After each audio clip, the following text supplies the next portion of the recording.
Do you think the locations around actually suit the episodes of where they're trying to, the locations, like they filmed in Newport and it was actually in the text in London? Do you think does it break the continuity at all, or does it flow properly? I think it goes well. It does flow. It doesn't muck up continuity enough, because that's where the CGI comes in, although I don't think that they should overdo CGI, but that's my personal idea. I think it's a brilliant idea because, yes, I mean, an episode, for example, was shot down the road from where I lived last year, and I can't remember the name of the episode, which is a bit bad, but the Doctor and his companion Martha and Catherine Tate were stranded on a planet, and the building they used was actually the Newbridge Memorial Hall, which is just down the road, and I was actually there at the time it was filmed. Other things, like, for example, it being filmed in Wales, the island of my daughter, I think it's wonderful because it's showing there's more to the UK than just London, Manchester, Birmingham, except that there's more of the UK to show. It's fantastic. Do you think that Doctor Who has now become a big part of Welsh culture and entertainment? Well, that's absolutely, it has, because it's brought revenue. Where I think the credibility was always against Wales for whatever reason, it was a bit of a joke, or we weren't seen as something substantial in the tourist industry. And then you had Torchwood, you had Doctor Who first, which obviously was brought to Cardiff. It was always meant to be brought to Cardiff. It's predominantly filmed in Cardiff, and then they go as far as Swansea, but it stays in Wales. The actors are from Wales, the crew's from Wales, the sets are all over, from beaches to forests to city locations. So they've created a really good industry. Plus, obviously, I believe the Media College is one of the best in the country, so it's put that on the map now. Not only is one of the statistically best for results, that there is work now in Wales, where before you'd have to go to London. There was no work in Cardiff. BBC and HTV, I've got friends who work in both. They were made redundant and rehired on freelance contracts, so the stability wasn't there, so people were getting trained, or actors or actresses or media or technical staff would get trained and knew they'd have to leave. Well, now they can kind of be promised, if you're in the category that's worked hard and has got good results and good degree, then you will get a job. It's not so sort of down and out that it's not going to happen. Well, that's fantastic. We'll stop with there. Thank you very much. Thank you very much. Thank you. You're welcome.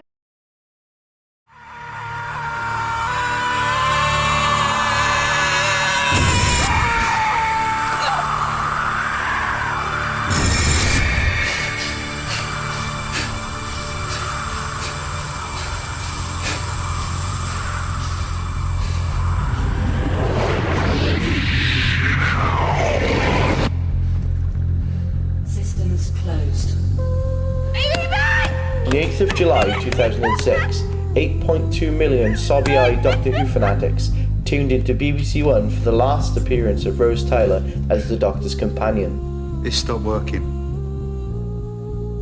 He did it. He closed the breach.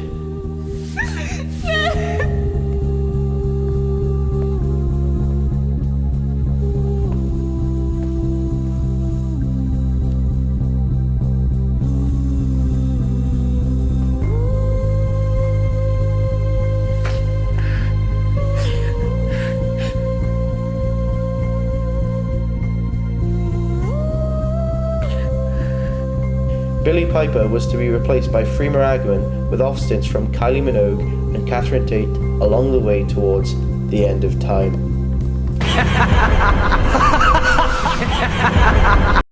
It is the night of the National Television Awards in 2008, and David Tennant has a message for his fans. Thank you to everyone. I'm very excited because in January I go back to Cardiff to make 4 new specials, which will see Doctor Who all the way through. Oh yes, cheer it up! Which will see Doctor Who all the way through 2009. But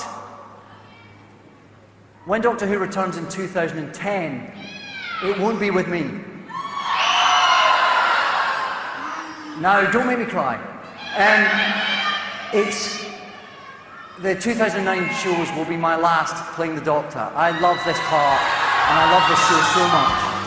And if I don't take a deep breath and move on now, I never will, and you'll be feeling me out of the TARDIS in my back.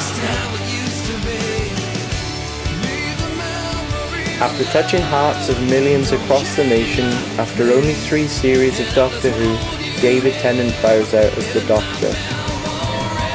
I don't want to go. And did so on New Year's Day 2010 after 4 years of being inside the TARDIS, to be replaced by a new Doctor, the youngest Doctor to date, Matt Smith.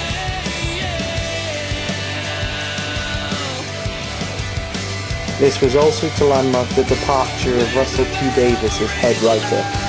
After 5 thrilling and fantastic years at the helm of the programme, the baton was passed onward to new head writer Stephen Moffat. And with Series 5 already in full stead, one can only wonder what Doctor Who holds for us in the future, or in the past, whichever way you look at it.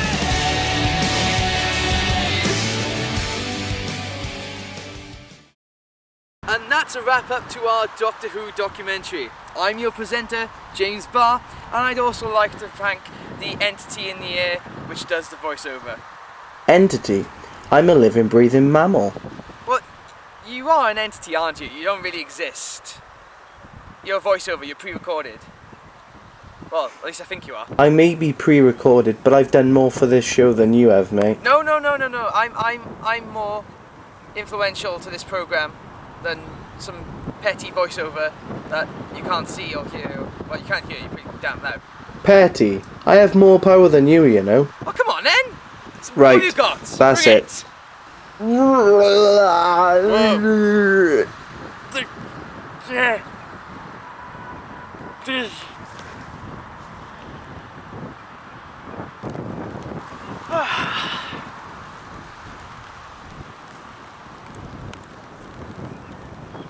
This is what I've become! A hippie! At least I still have teeth. Not many though. Why didn't he brush his teeth? Why? I'm James Barr, and thank you for watching Doctor Who